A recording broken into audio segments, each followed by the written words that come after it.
आला हजरत রাদিয়াল্লাহু তাআলা সুন্নিদের আলামত হয়ে গেছে। আলা হজরত তো অনেক বড় কথা। আলা হজরতের যে গুম্বাদ সেটাও সুন্নিয়াতের চিহ্ন হয়ে গেছে। যদি কোনো বইয়ের মধ্যে গুম্বাদে রাজা আঁকানো থাকে, যদি কোনো মাদ্রাসার গেটে গুম্বাদে রাজা থাকে, যদি কোনো মসজিদের সাইডে গুম্বাদে রাজা থাকে, যদি কোনো বাড়ির ওপরে গুম্বাদে রাজা থাকে, যদি কোনো ক্যালেন্ডারে গুম্বাদে রাজা থাকে, যে কোনো জায়গাতে যদি গুম্বাদে রাজা দেখা যায়, দুনিয়ার যে কোনো একজন সাধারণ মুসলমান বুঝে নিবে যে এই লোকটি হলো সুন্নি। বলেন সুবহানাল্লাহ। এজন্য আলা হযরত তো অনেক বড় কথা। আল্লাহ পাক ইমাম আহমদ রাজাকে এতটা গ্রহণ করে নিয়েছে যে ইমাম আহমদ রাজার ব্যক্তিত্ব তো ব্যক্তিত্ব, তার গুম্বাদকে সুন্নিয়তের পরিচয় দান করেছেন। বলেন সুবহানাল্লাহ। এজন্য আপনি নিজেকে যাই মনে করেন না কেন, বাতিল পন্থীরা কিন্তু আপনাকে বেরেলভি মনে করে। বাতিল পন্থী যারা, তারা কিন্তু আপনাকে বেরেলভি মনে করে, আলা হযরতের অনুসারী মনে করেই চলে। যদিও নিজের বগজ ও হাসাদের জন্য আলা হযরতের নাম না নেয়, আলা হযরতকে ইগনোর করে, আলা হযরতের সম্মান শ্রদ্ধা না করে, সাইড করতে চায়, কিন্তু বাতিল পন্থীরা তাকেও বেরেলভি মনে করেই চিনে। ये हकीकत है। এজন্য বর্তমান সময়ে প্রয়োজন আছে আলা হযরত রাদিয়াল্লাহু তাআলা আনহুর যে শিক্ষা সেটাকে ছড়িয়ে দেওয়ার, আলা হযরত রাদিয়াল্লাহু তাআলা আনহুর যে বাণী সেটাকে ছড়িয়ে দেওয়ার। আপনারা এই আলা হযরতের উর্স উপলক্ষে যে জালসার আয়োজন করেছেন, অবশ্যই এটা ইমাম আহমদ রাজার সঙ্গে ইশক, ভালোবাসা এবং আউলিয়ায়ে কেরামের সঙ্গে ভালোবাসা, যার কারণে আজ এই জালসার আয়োজন। আলহামদুলিল্লাহ।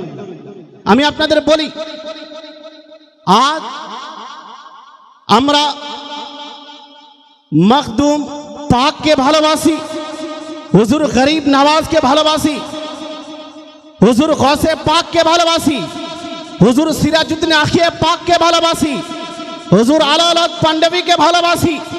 দুনিয়াতে যত আল্লাহর নেক বান্দা আছেন, যত আল্লাহর মকবুল বান্দা আছেন, যত কামিল ওলি আছেন, সকলকে আমরা নিজের অন্তর থেকে ভালোবাসি, নিজের অন্তর থেকে প্রেম করি, তাদের মহব্বত করি। কিন্তু যদি জিজ্ঞেস করা হয়, মখদুম পাককে আমরা কেউ দেখিনি, গরিব নওয়াজকে কেউ আমরা দেখিনি, গৌসে পাককে আমরা কেউ দেখিনি, আলাউল পান্ডবীকে আমরা কেউ দেখিনি, সিরাজউদ্দিন আনিয়ে পাককে আমরা দেখিনি, আলা হযরতকে আমরা কেউ দেখিনি, তা সত্ত্বেও একজন মানুষ নিজের জীবন থেকেও অনেক সময় আউলিয়ায়ে কেরামকে ভালোবাসে, আউলিয়ায়ে কেরামের কথার উপরে আমল করে। জিজ্ঞেস করা হয় যে এই আল্লাহর ওলির ভালোবাসা, আল্লাহর ওলির মহব্বত একজন ব্যক্তির মধ্যে কিভাবে প্রবেশ করলো, কিভাবে তার অন্তরে ঢুকে গেল। যদি আজ কেউ এই প্রশ্ন আপনাকে করে, তো আপনি এই আয়াত পেশ করবেন। মহান আল্লাহ পাক পবিত্র কোরআনের মধ্যে ইরশাদ করেন, ইন্নাল্লাযীনা আমানু ওয়া আমিলুস সালিহাত, যে সব ব্যক্তিরা ঈমান আনয়ন করেছে, যারা ঈমান এনেছে এবং সৎকর্ম করেছে, অচিরেই আল্লাহ পাক তাদের ভালোবাসা মানুষের অন্তরে ঢুকিয়ে দেবেন। বলেন সুবহানাল্লাহ।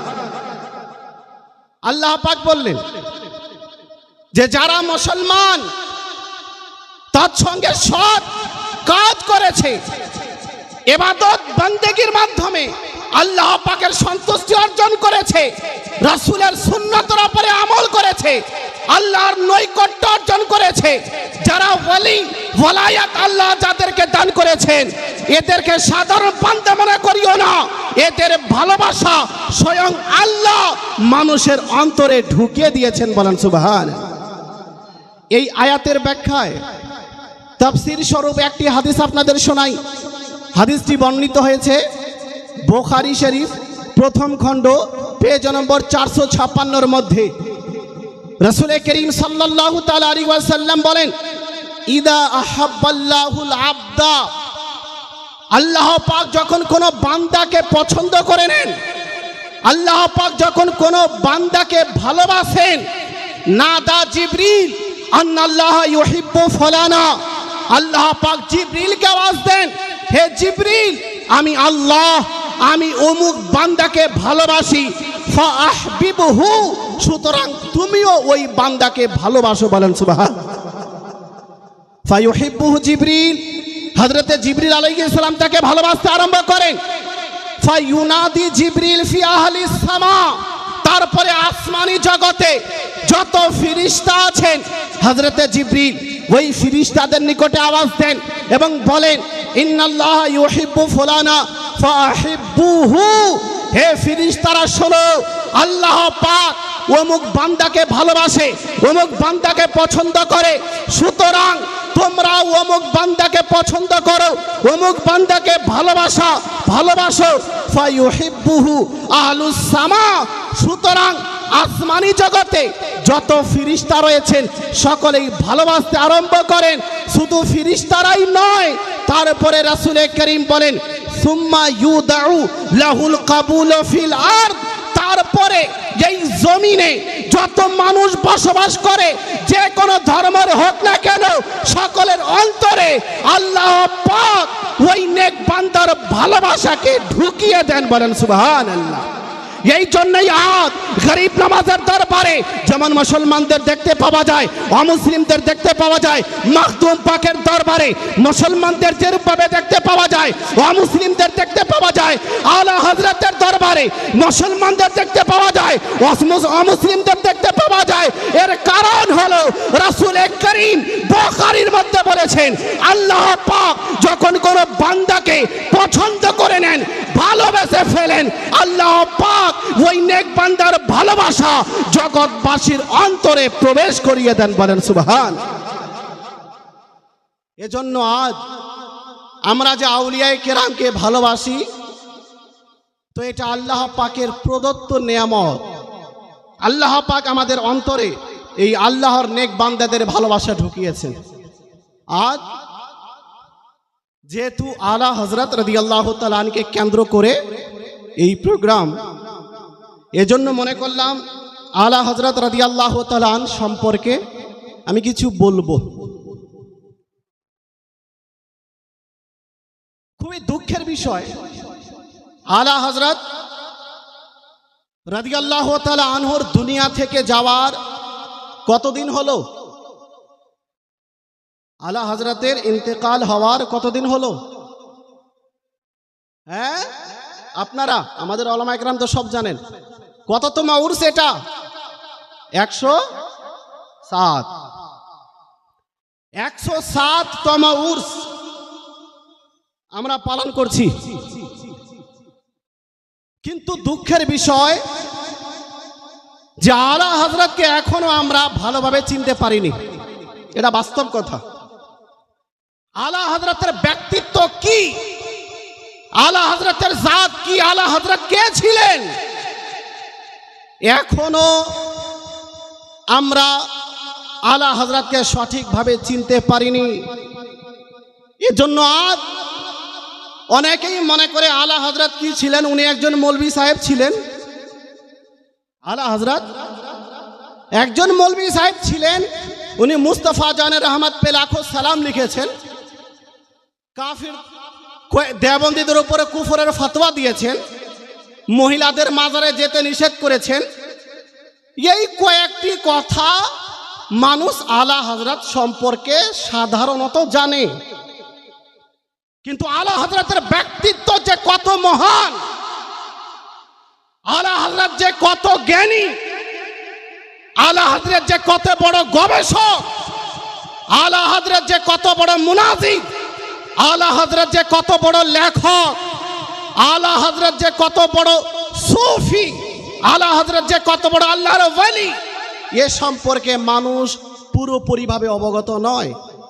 যার কারণে আজকাল মানুষ বলছে যে আলা হযরত এমন কে যার জন্য প্রোগ্রাম করার প্রয়োজন, আলা হযরত কে যার চর্চা করার প্রয়োজন, আলা হযরত একজন মৌলভী সাহেব ছিলেন।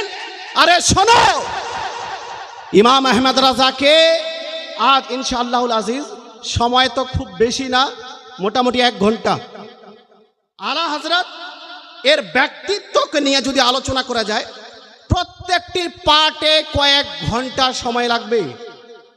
আলা হযরতের ব্যক্তিত্ব নিয়ে আলোচনা করার জন্য আলাদা আলাদা পার্ট আছে। আলা হযরতের ইলম, এটা একটি আলাদা পার্ট। আলা হযরত কত বড় আবিদ ছিলেন, আলা হযরত কত বড় খোদা ভীরু ছিলেন, আলা হযরত নিজের পিতা মাতার সম্মান শ্রদ্ধা কিভাবে করতেন, নিজের পীর ও মুর্শিদের সম্মান শ্রদ্ধা কিভাবে করতেন, হাজার হাজার অংশ আলা হযরতকে নিয়ে আলোচনা করার আছে।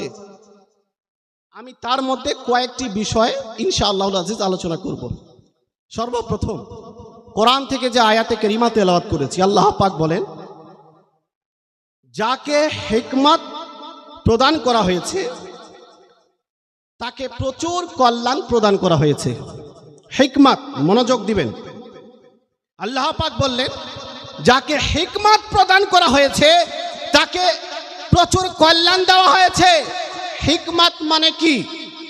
তাফসিরে মাদারিকের মধ্যে হিকমতের কয়েকটি ব্যাখ্যা করা হয়েছে। হিকমত বলতে কোরআনকে বোঝানো হয়েছে, দ্বিতীয় হিকমত বলতে হাদিসকে বোঝানো হয়েছে, তৃতীয় হিকমত বলতে ইলমে ফিকহকে বোঝানো হয়েছে, কেউ কেউ নবুওয়াতকে বুঝিয়েছেন। তো এটা তো আমাদের নবী পর্যন্ত শেষ নবুওয়াত, তারপরে আর নেই।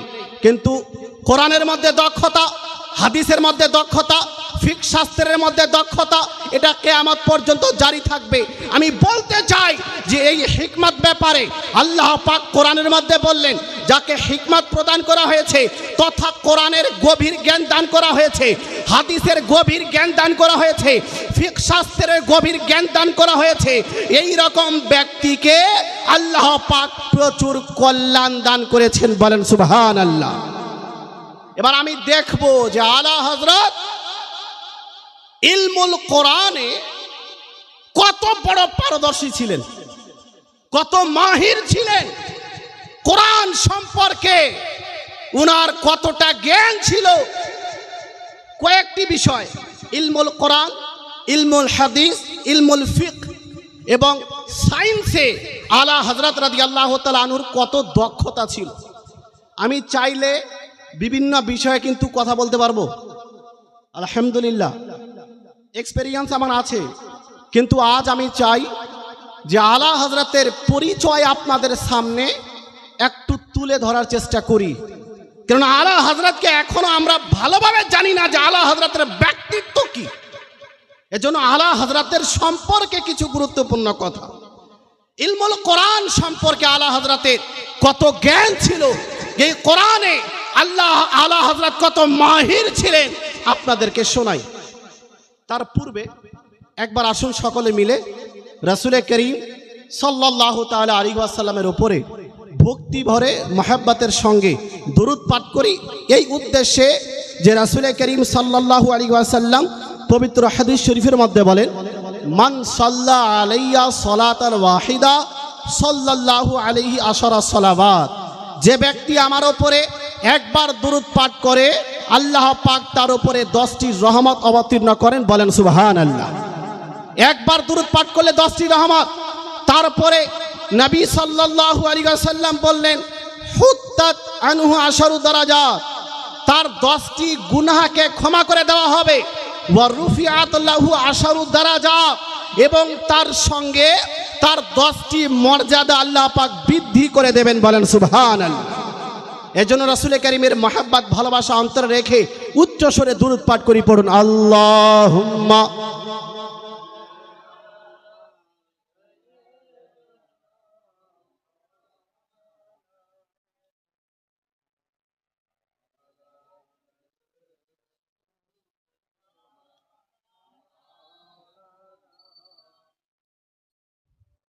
সাল্লাল্লাহু তাআলা আলাইহি ওয়াসাল্লাম কোরআন সম্পর্কে আলা হযরত রাদিয়াল্লাহু তাআলা আনহু কত গভীর জ্ঞান রাখতেন। এ প্রসঙ্গে আপনাদের বলি, আলা হযরত যে কিতাবাদি লিখেছেন, আপনি যদি ওই কিতাবাদি অধ্যয়ন করেন, পাঠ করেন, তাহলে বুঝতে পারবেন যে একটি বিষয় নিয়ে আলা হযরত যখন আলোচনা করতে লেগেছেন, তো সাধারণ কোনো মুফতির কাছে গেলে, সাধারণ কোনো আলিমে দ্বীনের কাছে গেলে যদি কোনো বিষয় সম্পর্কে আপনি জানতে চান, তো হয়তো একটি আয়াত দিয়ে দলিল দিবে, দুইটি আয়াত দিয়ে দলিল দিবে, তিনটি আয়াত দিয়ে দলিল দিবে। কিন্তু আলা হযরত রাদিয়াল্লাহু তাআলা আনহু কোরআনের এত গভীর জ্ঞান রাখতেন যে কোনো বিষয়ে যখন আলা হযরতকে জিজ্ঞেস করা হতো, একটি নয়, দুটি নয়, তিনটি নয়, চারটি, পাঁচটি, 10টি, 20, 30, 40 নয়, এমন সময় আলা হযরত কোরআন থেকে দলিল দিতে গিয়ে 90টি আয়াত থেকে দলিল পেশ করেছেন। বলেন সুবহানাল্লাহ। আল আমন ওয়াল উলা নামক কিতাবের মধ্যে যখন ওয়াহাবিরা এই আপত্তি করলো যে রাসূল করিমকে দাফিউল বালা বলা চলবে না, নবী বালা মুসিবত দূর করতে পারেন না, বালা মুসিবত দূর করার শক্তি কেবলমাত্র মহান আল্লাহ পাকের, এজন্য দুরুদে তাজ পাঠ করা যাবে না। এই কথা ওয়াহাবিরা যখন বলল, কেননা দুরুদে তাজের মধ্যে দাফিউল বালা বলা হয়েছে, অর্থাৎ রাসূল করিম বালা মুসিবত দূরকারী, এই জন্য আল্লাহ পাক কেবলমাত্র বালা মুসিবত দূর করতে পারেন, আল্লাহ ব্যতীত সৃষ্টি জগতে কেউ বালা মুসিবত দূর করতে পারেন না। এই আপত্তি যখন আলা হযরতের দরবারে রাখা হলো, আলা হযরত শুধুমাত্র কোরআন থেকে প্রায় 90টি আয়াত পেশ করে বললেন যে আল্লাহর প্রদত্ত ক্ষমতায় রাসূল করিম বালা মুসিবত করে দূর করতে সক্ষম আছেন। বলেন সুবহান। 90টি আয়াত। এ থেকে বুঝে নিতে হবে যে কোরআন সম্পর্কে কত জ্ঞান আলা হযরতের ছিল। যখন কানজুল ঈমানের অনুবাদ করার কথা আসলো, হুজুর সদরুশ শরিয়া রাহমাতুল্লাহি তাআলা আলাইহি যখন হুজুর আলা হযরতের দরবারে উপস্থিত হলেন এবং বললেন, হুজুর, উর্দু ভাষায় একটি অনুবাদের খুব প্রয়োজন, এজন্য আপনি কোরআনুল কারীমের একটি বিশুদ্ধ উর্দু ভাষায় অনুবাদ করে দিন। আলা হযরত রাদিয়াল্লাহু আনহু বললেন যে অনুবাদের জন্য আমার কাছে এক্সট্রা সময় নেই, আমি বিভিন্ন কাজে ব্যস্ত, এজন্য এক্সট্রা ভাবে সময় নেই। তবে হ্যাঁ, যদি তুমি চাও যে এর অনুবাদ হয়ে যাক, তাহলে রাত্রিবেলা যখন আমি ঘুমাতে যাব ওই সময় আমার কাছে চলে আসবে, দুপুরবেলা খাবার পরে যখন আমি একটু রেস্ট নিব ওই সময় আমার কাছে চলে আসবে, ইনশাআল্লাহুল আজিজ আমি অনুবাদ করিয়ে দেব।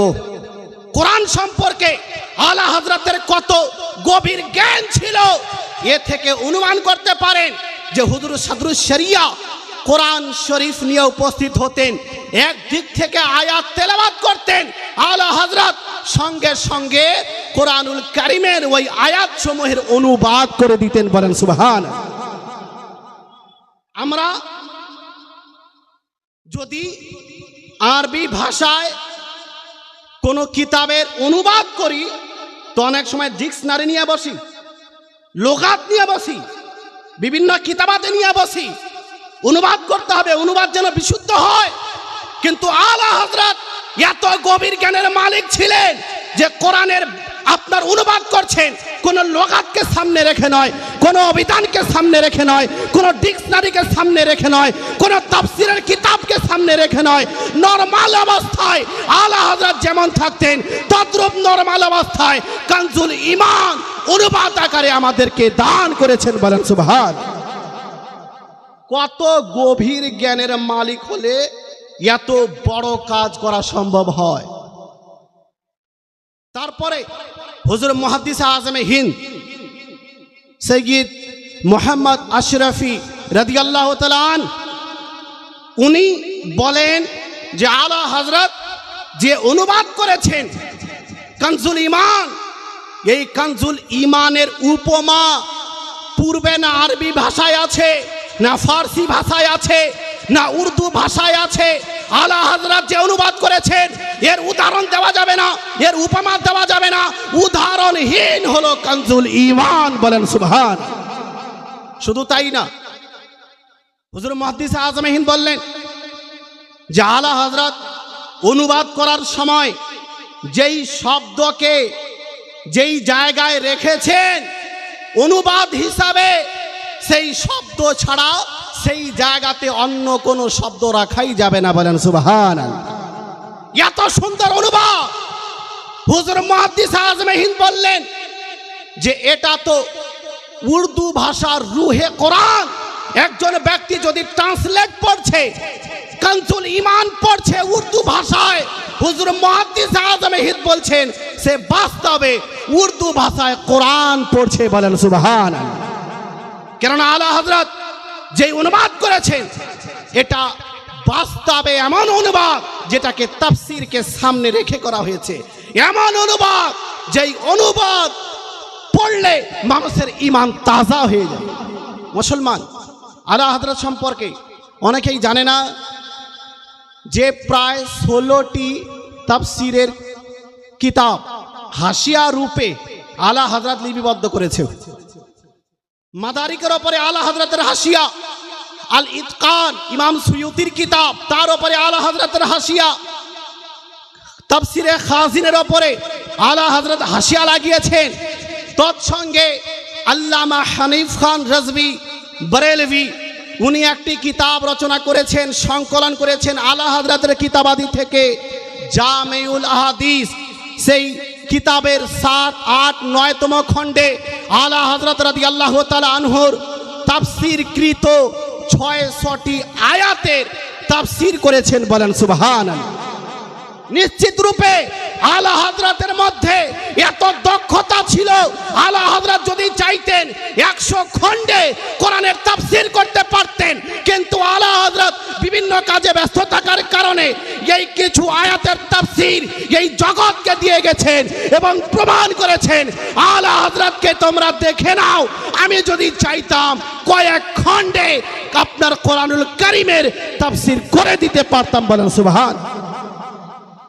কোরআনুল কারীম সম্পর্কে গভীর জ্ঞানের মালিক হুজুর আলা হযরত ছিলেন। এরপরে আপনাদের শোনাই হাদিস সম্পর্কে। আলা হযরত হাদিস শাস্ত্রে, ইলমে হাদিসে কত মাহির ছিলেন, কত বড় পারদর্শী ছিলেন, কত বিজ্ঞ ছিলেন। আলা হযরত রাদিয়াল্লাহু তাআলা আনকে জিজ্ঞেস করা হলো, হুজুর আপনার অধ্যয়নে হাদিসের কয়টি কিতাব আছে? আলা হযরত রাদিয়াল্লাহু তাআলা বললেন যে প্রায় 50টি হাদিসের কিতাব আমি পড়ি এবং পড়াই। বলেন সুবহানাল্লাহ। কয়টি হাদিসের কিতাব? 50টি হাদিসের কিতাব আলা হযরতের নজরে উনি পাঠ করেন এবং পড়ান। আমি দায়িত্বশীলতার সঙ্গে বলছি, আজ এই যুগের বড় থেকে বড় মুফতি 50টি হাদিসের কিতাব পড়া তো দূরের কথা, নামই জানে না।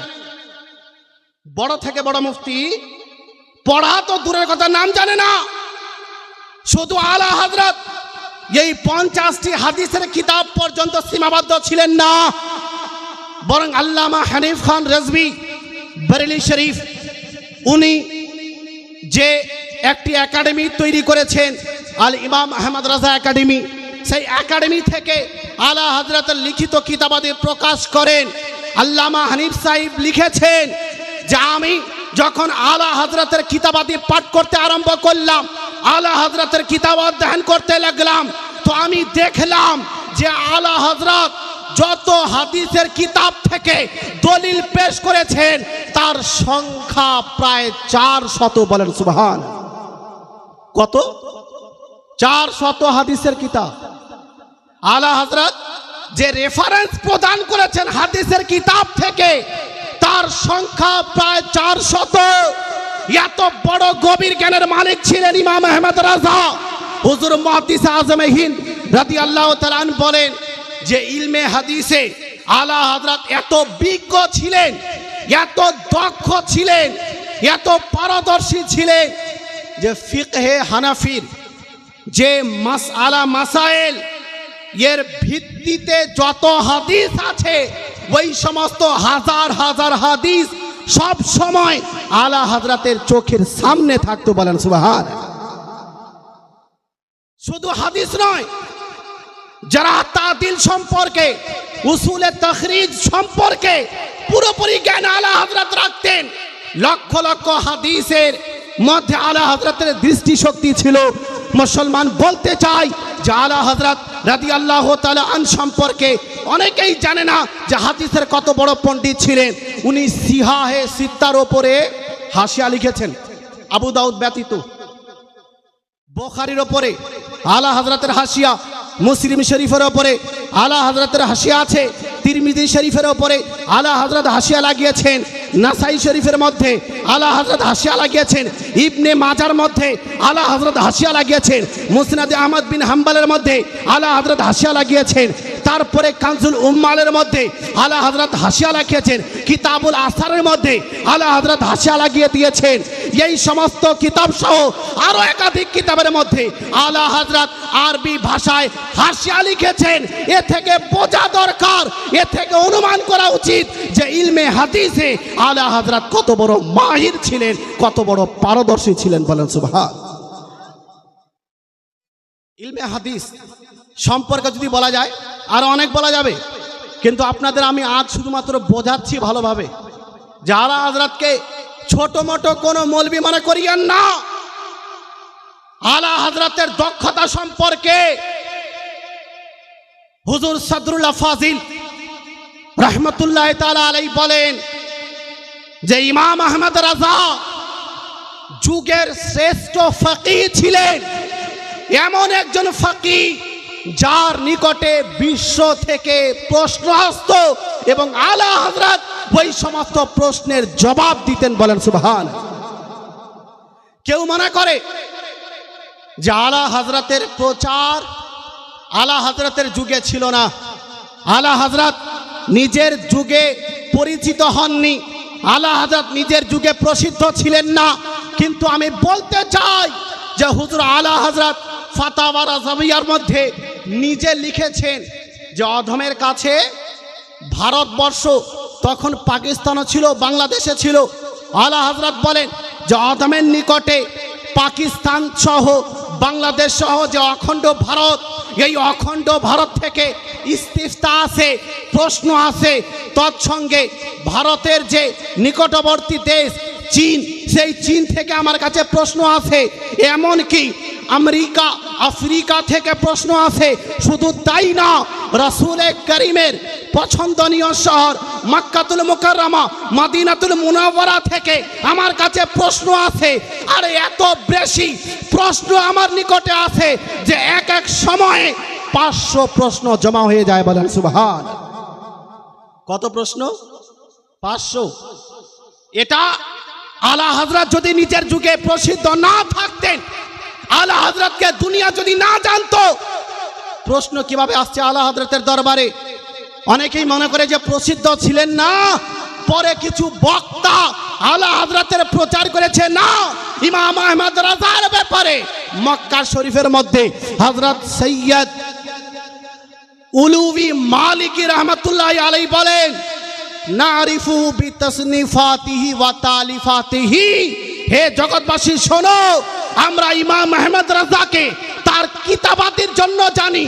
তিনি যে কিতাব লিখেছেন ওই কিতাব পড়ে আমরা ইমাম আহমদ রাজাকে জানি। হুব্বুহু আলামাতুস সুন্নাহ ওয়া বুগদুহু আলামাতুল বিদআহ। হে জগৎবাসী শুনে নাও, আলা হযরত রাদিয়াল্লাহু তাআলা আনকে যে ব্যক্তি ভালোবাসে তা হলো সুন্নির পরিচয়। আর যে ব্যক্তি বুগদ ও হাসাদ করে, আলা হযরতের সঙ্গে শত্রুতা অবলম্বন করে, এই রকম লোক হলো বিদআতির পরিচয়। মনে রাখবেন, আলা হযরত নিজের যুগেই প্রচার হয়ে গিয়েছিলেন। নিজের যুগেই আলা হযরত রাদিয়াল্লাহু তাআলা আনকে লোক জানতো। এজন্য দেশ বিদেশ থেকে আলা হযরতের দরবারে প্রশ্ন আসতো। মনে রাখবেন, ফিকহ শাস্ত্রে আলা হযরত এত বড় পাণ্ডিত্য অর্জন করেছিলেন যা দেখলে মানুষ হয়রান হয়ে যায়। যে এত গভীর জ্ঞানের মালিক, একজন ব্যক্তি কিভাবে হতে পারে? উনাকে নিজের যুগের আবু হানিফা বলা হয়েছে, যে উনি নিজের যুগের ইমামে আজম ছিলেন। নিজের যুগের আলা হযরত ফিকহ শাস্ত্রে এত পাণ্ডিত্য অর্জন করেছিলেন যে এক একটি প্রশ্নের জবাব দিতে গিয়ে ফিকহ শাস্ত্রের কিতাবাদি থেকে শতাধিক নুসুসে ফকাহে কেরামের উক্তি পেশ করতেন। বলেন সুবহানাল্লাহ। তালাবাই কেরাম আছেন, আমি তাদেরকেও বলতে চাই যে ফিকহ শাস্ত্রে আলা হযরতের এত গভীর জ্ঞান ছিল। হুজুর মুহাদ্দিস আজমে হিন্দ রাদিয়াল্লাহু তাআলা আনহু বলেন যে আমরা যখন আলা হযরতকে কোনো মাসআলা সম্পর্কে জিজ্ঞেস করতাম, হুজুর এই মাসআলার জবাব কোন কিতাবে পাওয়া যাবে? হুজুর আলা হযরত চারটি জিনিসের নাম বলতেন। চারটি জিনিস বলতে প্রথমত কিতাবের নাম বলতেন, যে ওই মাসআলা কোন কিতাবের মধ্যে আছে, তারপরে কত নম্বর পৃষ্ঠায় আছে, তারপরে কত নম্বর লাইনে আছে এবং কি ইবারত আছে, ইবারত সহ লাইন সহ পৃষ্ঠা সহ আলা হযরত দলিল দিয়ে দিতেন। বলেন সুবহান। রাদ্দুল মুহতার থেকে, আলমগিরি থেকে, আল মাবসুত থেকে, এই রকম কিতাবাদি থেকে আলা হযরত শুধু নাম নিতেন না, বরং পৃষ্ঠার নাম বলে দিতেন। কত বড় গভীর জ্ঞানের মালিক হলে এত বিজ্ঞ হতে পারে? হুজুর মুহাদ্দিস আজমে হিন্দ বলেন যে আমি জেনে শুনে অনেক সময় ট্রাই করতাম, জেনে শুনে আমি চেক করতাম আলা হযরতকে, যে উনার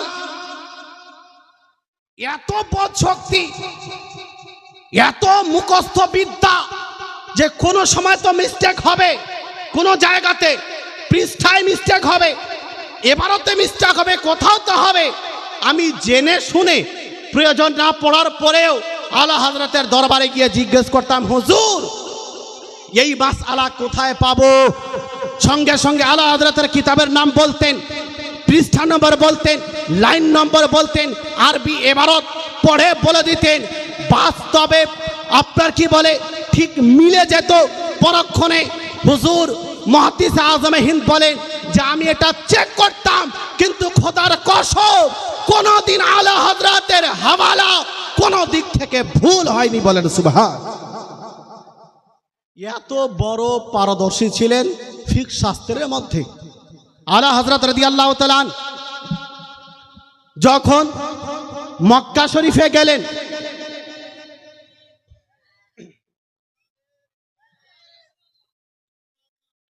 জিন্দাবাদ,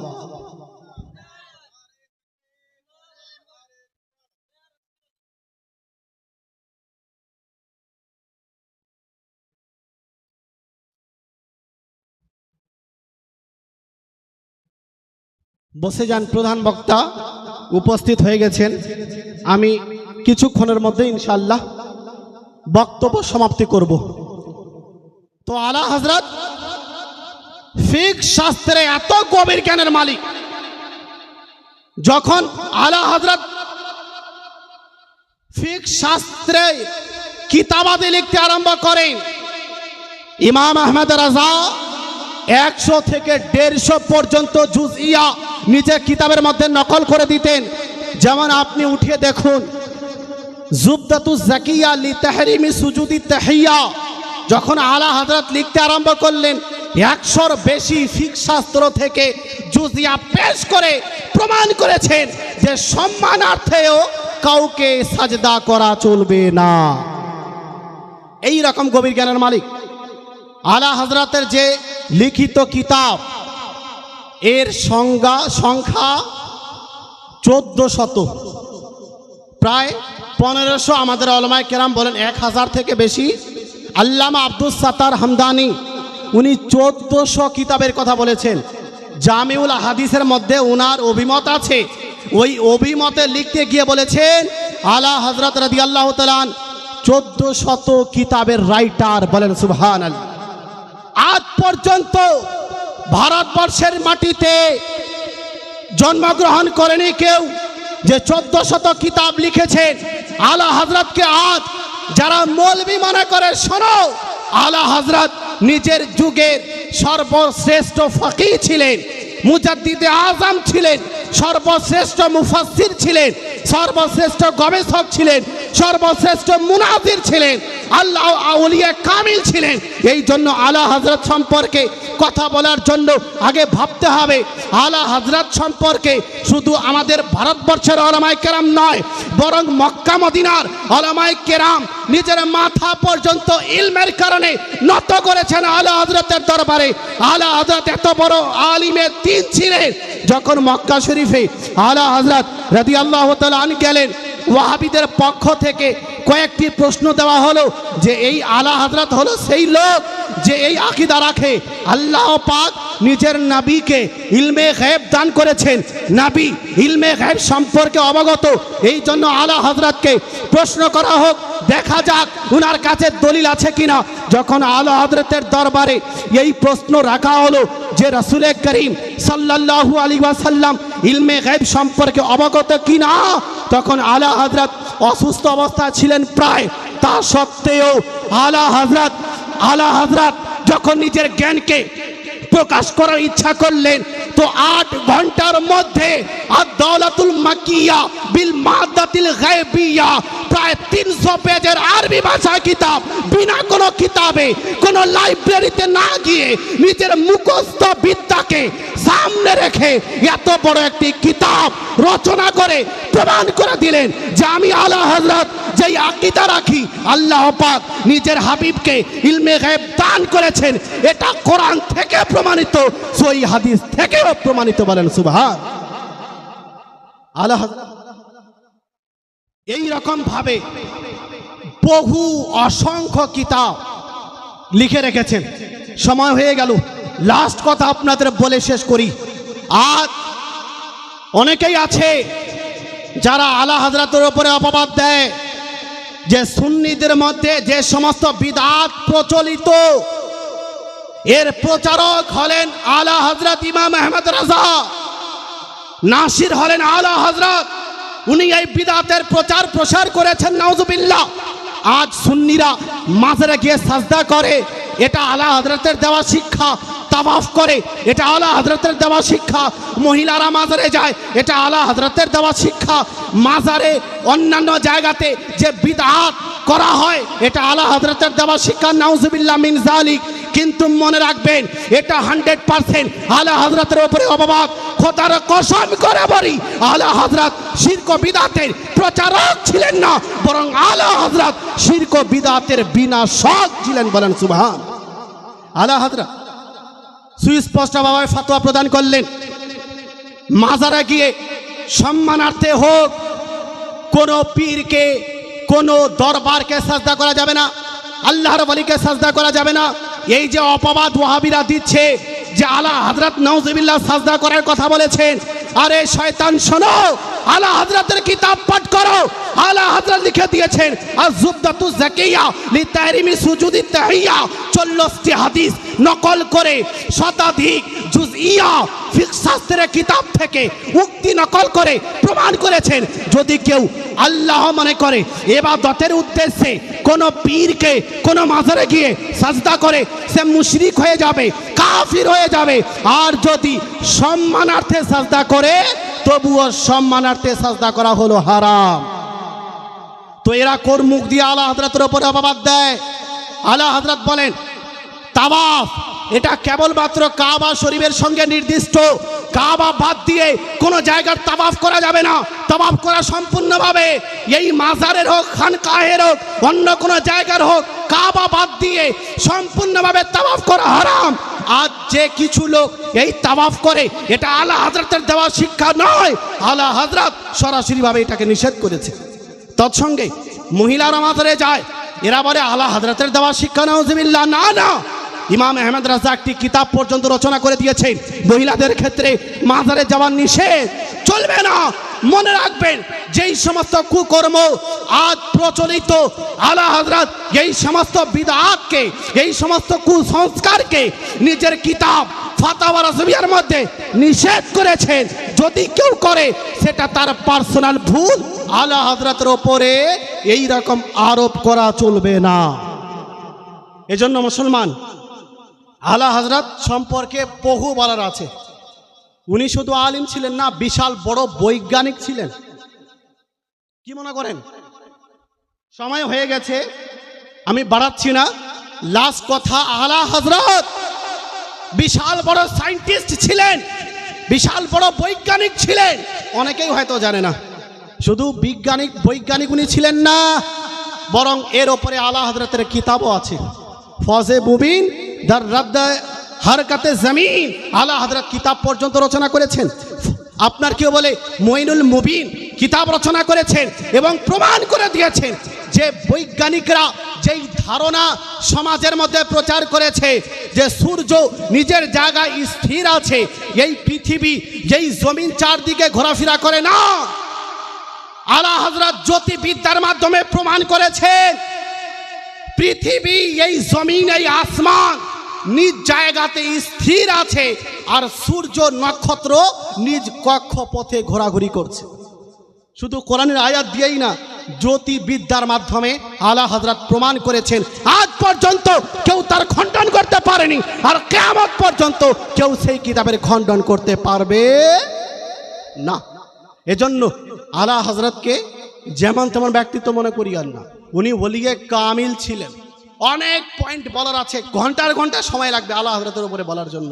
আল্লাহ পাক আমাদের উপরে কৃপা করেছেন যে আমরা আলা হযরতকে ভালোবাসি, আলা হযরতকে মহব্বত করি, তার অনুকরণ করি। ভাই বলতে চাই যে আলা হযরতের জন্য প্রোগ্রাম করলাম, শুনে নিলাম, ওনার ব্যক্তিত্ব সম্পর্কে অবগত হলাম। এতদূর পর্যন্ত আমাদের সীমাবদ্ধ থাকলে হবে না।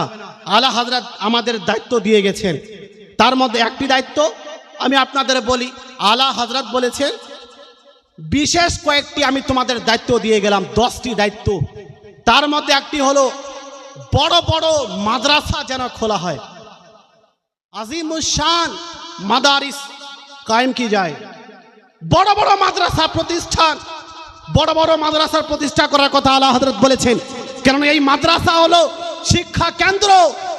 আর কোন নবী, নতুন নবী এই দুনিয়ায় আসবে না, দ্বীন ইসলামের প্রচার প্রসার কে করবে? এই জন্য এই মাদ্রাসা ইসলামের জড়, ইসলামের মূল।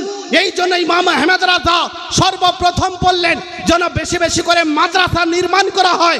ওই মাদ্রাসা থেকেই হাফিজ বের হবে, ওই মাদ্রাসা থেকেই কারি বের হবে, ওই মাদ্রাসা থেকেই আলিম বের হবে, ওই মাদ্রাসা থেকে ফাজিল বের হবে, ওই মাদ্রাসা থেকে মুফতি বের হবে, গবেষক মুনাজির বের হবে।